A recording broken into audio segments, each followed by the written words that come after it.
Sense and Sensibility by Jane Austen. Episode 2.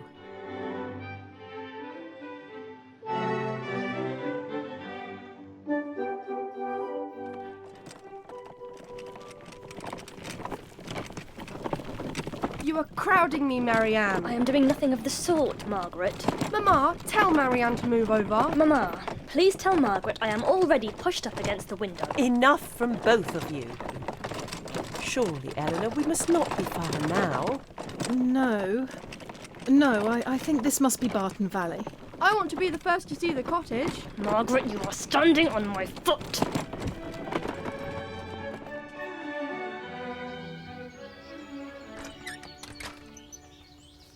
This is it. We always knew it would be quite a bit smaller than Norland, Margaret. But where shall we all sleep? We will each still have a bedroom, I believe. I declare this cottage defective. Whatever can you mean, Marianne? It looks in good repair. Well, how can it claim to be a cottage? The window shutters are not painted green. The roof is tiled. And the walls are not covered with honeysuckle. In comparison with Norland, it is poor and small indeed. But this is our home now. Oh, look, Betsy and Thomas. I trust you've had a good journey, ma'am. I shall be glad to be still, Thomas, after all that rattling around. The fire is lit, ma'am, and I've water on for tea.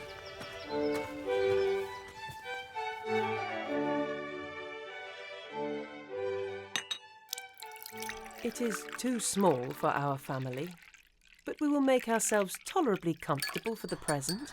I wish the stairs were handsome. Perhaps in the spring we may think about building. A new drawing room may be very easily added, and a bedchamber above. It will make a very snug little cottage. Mamma, please do not go spending all of our money on improvements. 4 bedrooms is more than enough.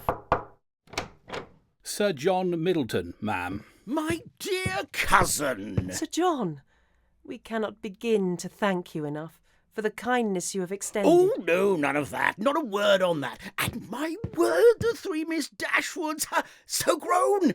You shan't remember me, I'm sure, from my visits at Stanhill, but never mind, never mind. Welcome all to Barton Cottage. I saw you coming up the lane and thought to visit you at once. Now, I will not hear no for an answer. I invite you all to dine at Barton Park every day until you are settled. Sir John, we couldn't possibly... This evening, then. Lady Middleton is eager to make your acquaintance. I'll send the carriage.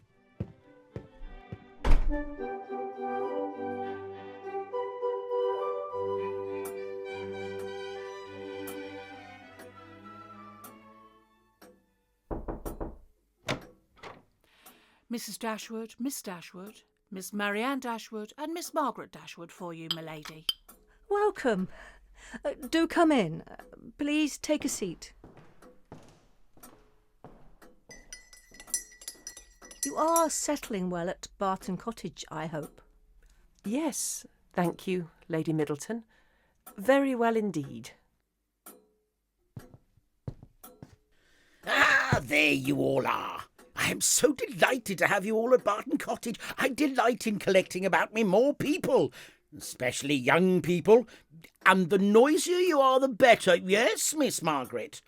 I am only sad that I haven't many smart young men to meet you, Miss Dashwoods.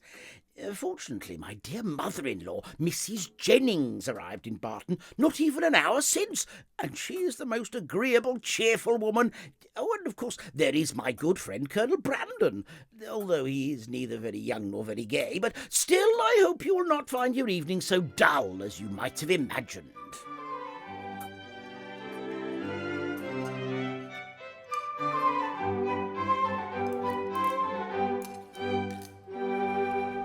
What do you think of our Miss Dashwoods, Mrs. Jennings? Such beautiful young ladies.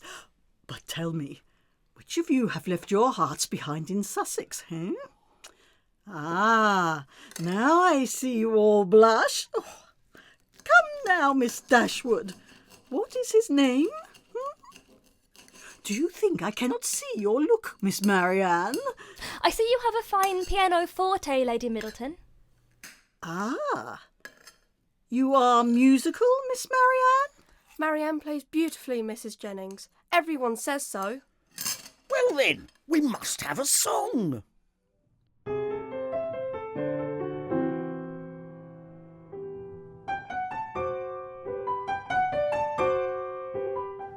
What capital playing, don't you think, Brandon? Indeed. Such a delight to have a house filled with music and young people. Sir John, do come to order.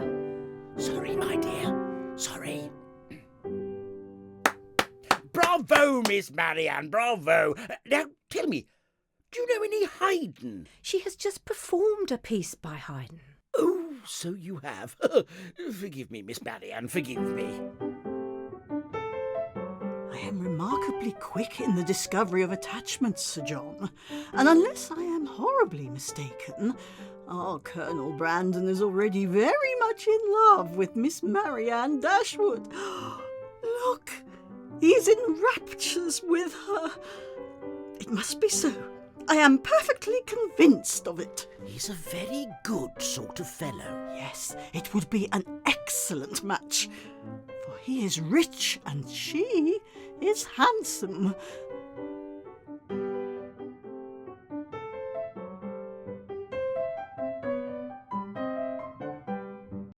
Colonel Brandon! I hardly know whether to laugh at its absurdity or censure its impertinence. He is ancient. Marianne, I cannot think that the Colonel could be deemed ancient. He is 35 at most. But at least, Mamma, you cannot deny the absurdity of the accusation. When is a man to be safe from such wit if age and infirmity will not protect him? Infirmity? Did you not hear him complain of the rheumatism? My dearest child, at this rate you must be in continual terror of my decay. It must seem to you a miracle that my life has been extended to my advanced age. He may live 20 years longer.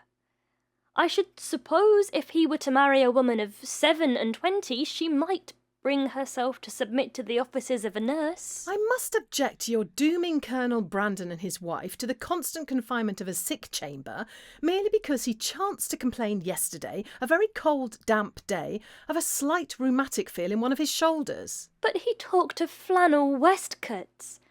And with me, a flannel waistcoat is invariably connected with aches, cramps, rheumatism, and every species of ailment that can afflict the old and the feeble. Had he been only in a poetic, violent fever, you would not have despised him half so much. Mamma, I have an alarm on the subject of illness. I am sure Edward Ferrars is not well. He promised he would visit, yet I know you've received no word from him. Had you any idea of his coming so soon? I had none. Does Elinor expect him? I have never mentioned it to her, but of course she must. If I loved someone, as surely they must do, I should not be kept away.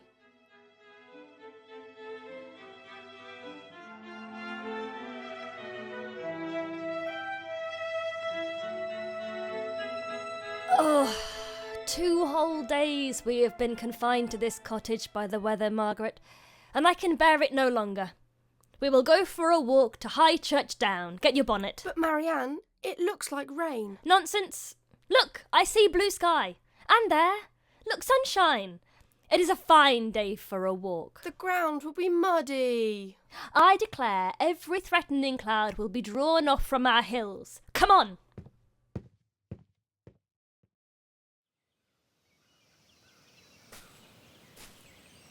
Is there a felicity in the world superior to this? Margaret, we shall walk here at least 2 hours. I told you so, Marianne. Oh, there is no shelter nearer than home. Let's run. Ah! Ow! Oh, my ankle. Ouch. I do not think I can walk. Run home, Margaret, and fetch help. May I offer some assistance? She has hurt her ankle. She cannot walk. Margaret. Will you permit me to help you?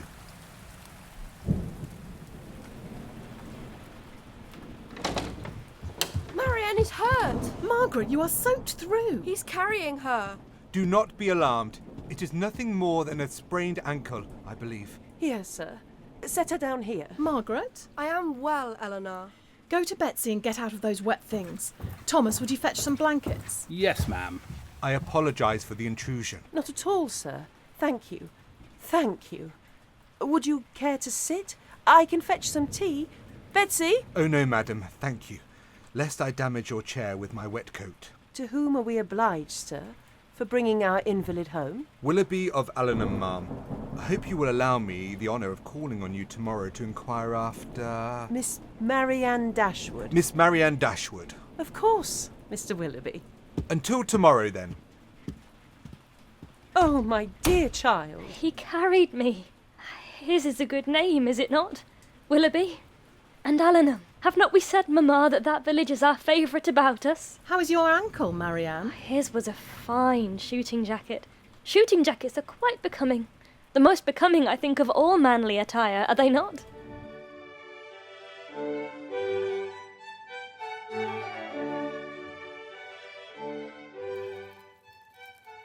Willoughby? What is he in the country? That is good news. I will ride over tomorrow and ask him to dinner on Thursday. You know him then, Sir John? Know him? To be sure, why? He is down here every year. And what sort of man is he? Good a fellow as ever lived, I assure you, Miss Marianne. Very decent shot, and there is not a bolder ride in England. And is that all you can say for him? But what are his manners? What are his pursuits? His talents? Upon my soul, I do not know much about him as to all that. But he is a pleasant, good-humoured fellow. But who is he? Where does he come from? Has he a house at Allenham? Ah, on that I can give you certain intelligence, Miss Dashwood. He has no house of his own in the country, but visits at Allenham Court with his aunt. And he is to inherit the estate. Yes, he is very well worth catching, I can tell you, Miss Dashwood. He has a pretty little estate in Somersetshire, and if I were you, I would not give him up to my younger sister in spite of all these tumbling down hills. Brandon will be jealous if she does not take care. My daughters have not been brought up to consider catching men, Sir John. Men are very safe with us, let them be ever so rich. I remember last Christmas at a little hop at the park, he danced from 8 o'clock till 4 without once sitting down. And he was up again at 8 to ride. That is what I like. That is what a young man ought to be. I see how it will be. You will be setting your cap at him now and never think of poor Brandon. That is an expression, Sir John, which I particularly dislike. Aye, you will make conquests enough, I dare say. Poor Brandon, he is quite smitten already and very well worth setting your cap at, I can tell you, in spite of all this tumbling about and spraining ankles. Poor Brandon. We served together, you know, in the East Indies. Poor unfortunate chap, not a jot of luck, and such injuries and disappointments to bear. And now Miss Marianne. I say, Miss Dashwood, he is so partial to her, but how could a silent, grave man of 35 hope when opposed to a very lively one of 25?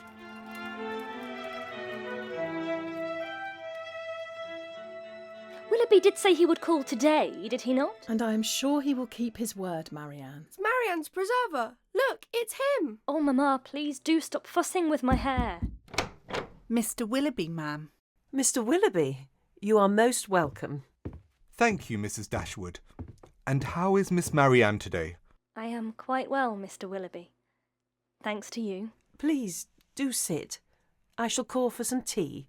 Do excuse me. Sir John tells us that you are fond of dancing, Mr Willoughby. Passionately fond, Miss Marianne. And as soon as your ankle is well, I hope you will save at least your first 2 dances for me. Of course. Oh. Allow me, Miss Marianne. Ah, Cooper. One of your favourites, perhaps? He is. Have you read him? Hard is the heart, and unsubdued by love, that feels no pain, nor ever heaves a sigh. Such hearts the fiercest passions only prove, or freeze in cold insensibility. I will call again tomorrow, Mrs. Dashwood, if you will permit me, to check on Miss Marianne's recovery. Of course, Mr Willoughby. You will always be most welcome at Barton Cottage. Until then, good day.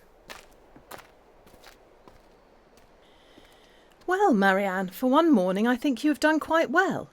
You've already ascertained his opinion on almost every matter of importance. Another meeting will suffice to explain his sentiments on picturesque beauty and second marriages, and then you shall have nothing more to ask. Elinor, is this fair? Elinor is only in jest. No. I see what she means by this. I have been too much at my ease for you. Too happy, too frank. I have been open and sincere where I ought to have been spiritless. Had I talked only of the weather and the roads, then you could have spared me this reproach. Marianne! You must not be offended, Marianne. I should scold Elinor myself if I thought she was capable of truly wishing to check the delight of your conversation with our new friend.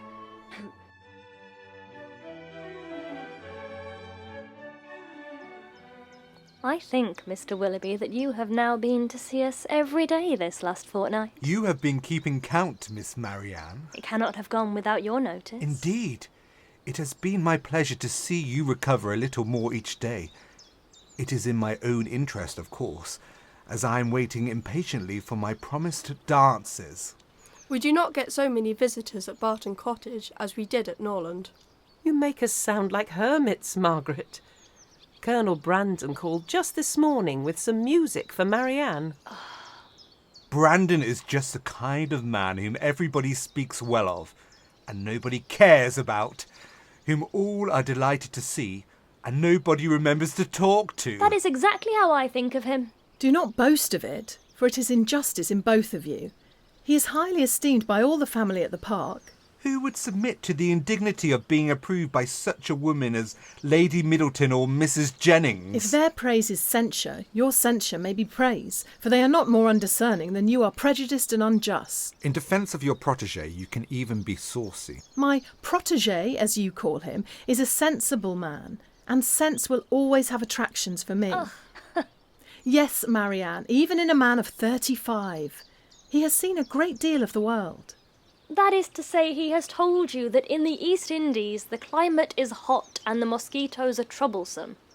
Why should you dislike him? I consider him a very respectable man, who has everybody's good word and nobody's notice, who has more money than he can spend, more time than he knows how to employ, and 2 new coats every year. Add to which that he has neither genius, taste, nor spirit. I have 3 unanswerable reasons for disliking Brandon.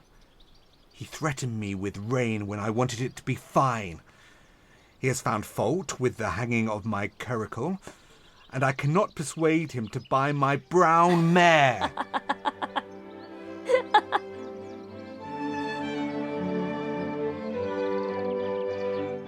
Sense and Sensibility was a Nothing But Roaring and White Cobra co-production. Georgina Pearson was Elinor, and Sarah Parker was Marianne. Beverley Webster was Mrs Dashwood, Lottie Wilton-Isgar was Margaret Dashwood, and Craig Featherbe was Thomas.